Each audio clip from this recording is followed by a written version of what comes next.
நண்பர்களுக்கு வணக்கம். அனைவரும் நலமாக இருப்பீர்கள். திருநெல்வேலி ஜோதிடர் எஸ் மணியன் பேசுகின்றேன். எனது ஜோதிட ஆசானும் எனது தந்தையுமாகிய கோவில்பட்டி திரு கே சங்கரன் பிள்ளை அவர்களையும், ஜோதிட மாமேதை ஜோதிட கலையரசு ஐயா ஆதித்ய குருஜி அவர்களையும் வணங்கி மகிழ்கின்றேன். பாரப்பா மேசமோடு விருச்சகந்தான் பரிவான செவ்வாயின் வீடதாகும். கேளப்பா ரிஷபமுடன் துலாத்தின் செய்கை சிறந்த சுக்கிரஸ்தானமென்றே செப்பலாகும்.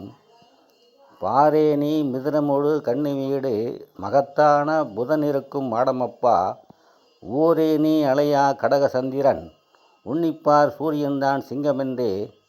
என்னப்பா தனுமீடம் வியாழன் வீடு என் மகனே மகரகும்பம் சனி வீடாமே. தள்ளப்பா வென்றாலும் தரவமா பூவில் தாயருளால் உண்டான தத்துவந்தானே. இது ஒரு ஜோதிட பாடல். எனது ஜோதிட ஆசானாகிய எனது தந்தை எனக்கு உபதேசித்த ஜோதிட பாடல்களில் இதுவும் ஒன்று. இதிலிருந்து அறிய முடிவது என்னவென்றால், மேச விருச்சகம் செவ்வாயின் வீடாகும். ரிஷபதுலாம் சுக்கிரனுடைய வீடாகும். மிதுனம் கன்னி புதனுடைய வீடாகும். தனுசு மீனம் வியாழனுடைய வீடாகவும், மகரங்கும்பம் சனியினுடைய வீடாகவும், கடகம் சந்திரனுடைய வீடாகவும், சிம்மம் சூரியனுடைய வீடாகவும் அறிய முடிகிறது.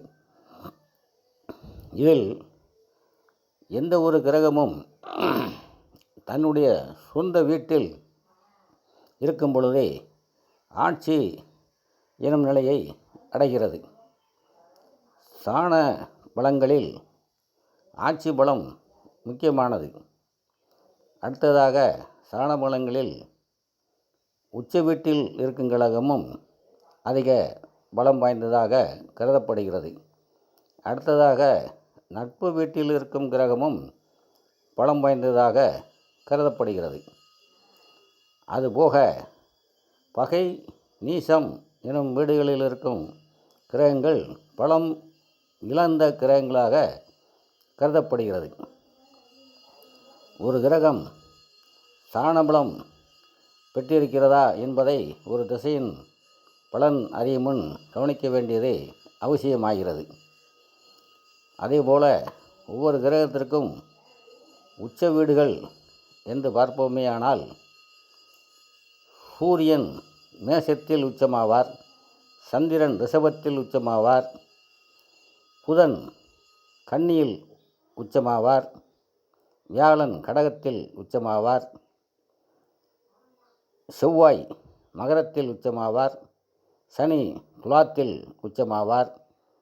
இப்படி ஒவ்வொரு கிரகங்களுக்கும் ஒவ்வொரு உச்ச வீடுகள் இருக்கின்றன. சுக்கிரன் மீனத்தில் உச்சமடைவார்.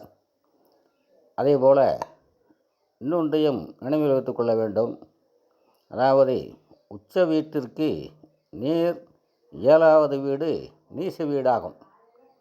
உச்ச வீட்டிற்கு நேர் 7வது வீடு நீச வீடாகவும், நீச வீட்டிற்கு அடுத்த வீடு நட்பு வீடு என்பதையும் நினைவில் கொள்ள வேண்டும். சாணபலத்தை சுலபமாக மனதில் பதிய வைத்து கொள்ள இது உதவும். இதை நினைவில் வைத்துக்கொள்வது நல்லது.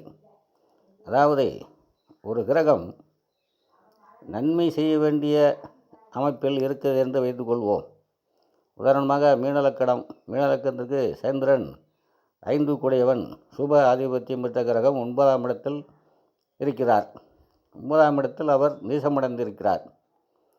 நீசமடைந்திருக்கும் பொழுது அவருக்கு வேறு சுபக்கிரக பார்வை இல்லாமல் இருக்கும் பொழுது, அதுவும் தேவிர சந்திரனாக இருக்கின்றார். அப்படி இருக்கும் பொழுது அவர் ஸ்தானபலத்தை இழந்திருக்கிறார். ஆகவே அவர் செய்ய வேண்டிய, அதாவது ஒரு நல்ல பலன்களை அவர் செய்ய இயலாத நிலையில் இருக்கின்றார் என்பதே அதனுடைய பொருளாகும். இப்படியாக ஒரு வியாழன் அவரை பார்த்து விட்டார் என்றால் பலன்கள் தலைகீழாக மாறும். மிகுந்த சுபபலன்களை அளிப்பார் என்று கருதலாம். அதையே திருப்பலம் என்றும் கூறலாம். திருப்பலங்களில் அதாவது சுபக்கிரகம் பார்த்தால் அந்த கிரகம் நன்மை செய்யும் எனவும், பாவக்கிரகம் பார்த்தால் அந்த கிரகம் பாவக்கிரகத்தின் தன்மைக்கேற்ப தீய பலன்களை தரும் எனவும் அறிய வேண்டும்.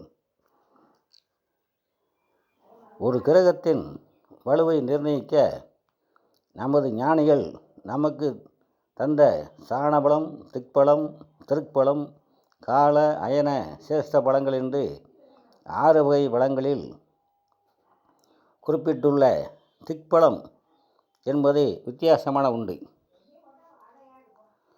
திக்பலம் என்பது ஒரு கிரகம் நிற்கும் திசையை குறிக்கின்றது. இந்த பலத்தினை அடைந்த கிரகம் ஆட்சி வலுவில் நிற்பதற்கு ஒப்பான பலன்களை தரும். லக்கணத்தில் குருவும் புதனும், 4 சந்திரன் சுக்கிரனும், 7 சனியும், 10 சூரியன் செவ்வாயும் திக்பலம் பெறுவார்கள். மேற்கண்ட 1, 4, 7, 10 இருக்கும் கிரகங்கள் முழு திக்பலத்தினை பெறுவார்கள். அதே நேரத்தில் திக்பலத்தினை நெருங்கும் கிரகமும் வலு பெற்றதுதான். நெருங்கும் தூரத்தை பொறுத்து அதன் பலம் இருக்கும். சில நிலைகளில் 12 மறைந்த குருவிற்கும் புதனுக்கும் வலு இருக்கிறது என்று நம் கிரந்தங்கள் சொல்வதும் காரணம் அவை பூரண திக்பல அடையும் நிலைக்கு அருகில் இருப்பதால்தான். மேலும் திக்பலத்தின் எதிர்முனையில் நிற்கும் கிரகங்கள் பலமிழந்து சூன்ய பலம் என்ற அர்த்தத்தில் நிஷ்பலம் பெற்றவையாக குறிப்பிடப்படுகிறது. சாணபலம் எனப்படும் ஆட்சி உச்சத்திற்கு நிகராகவும் அதற்கு அடுத்ததாகவும் சொல்லப்படும் இந்த திக்பலம் பாவக்கிரகங்களுக்கு மட்டுமே சிறப்பாக சொல்லப்பட்டது. இதுவே திக்பலத்தின் சூட்சமம். பாவக்கிரகங்கள் ஒரு ஜாதகத்தில் நேரடியாக ஆட்சி உச்சம் போன்றவைகளை அடையாமல் மறைமுகமாக திக்பலத்தின் வழியாக வலுப்பெற்றால் இன்னும் நல்ல பலன்களை செய்யும். செவ்வாய் 10ஆம் இடத்தில் ஆட்சி பெறுவதை விட அங்கே திக்பலம் பெறுவதே நல்லது. இதைத்தான் நமது மூல நூல்கள் தசம அங்காரகா எனும் சிறப்பான நிலையாக சொல்கின்றன. 10ஆம் இடத்தில் நீசம் பெற்றாலும் செவ்வாய் அங்கே தன் திக்பலத்தால் நன்மைகளை செய்வார். ஆனால் 10 செவ்வாய் ஆட்சி உச்சம் போன்ற நேர் வலுவினை பெற்று திக்பலமும் பெறுவது நல்ல நிலை அல்ல. இதுபோன்ற அமைப்பில் அவர் சந்திரனுடனோ குருவுடனோ தொடர்பு கொள்ளும்போது மட்டுமே நன்மைகள் இருக்கும். இப்படியாக ஒரு கிரகம் சாணபலம், திக்பலம், திருப்பலம் போன்ற அமைப்பில் எந்த அமைப்பில் இருக்கிறது, எந்த அமைப்பில் வலு கூடுதலாக இருக்கிறது என்று கணக்கிட்டு அந்த திசையின் பலன்களை அறிந்தால் மிக சுலபமாக நல்ல பலன் செய்யுமா கெட்ட பலன் செய்யுமா என்பதை அறிய முடியும். இத்துடன் இப்பதிவை நிறைவு செய்கின்றேன். மீண்டும் அடுத்த பதிவில் சந்திப்போம். அனைவரும் நலமாக இருப்பீர்கள். வாழ்க வளமுடன்.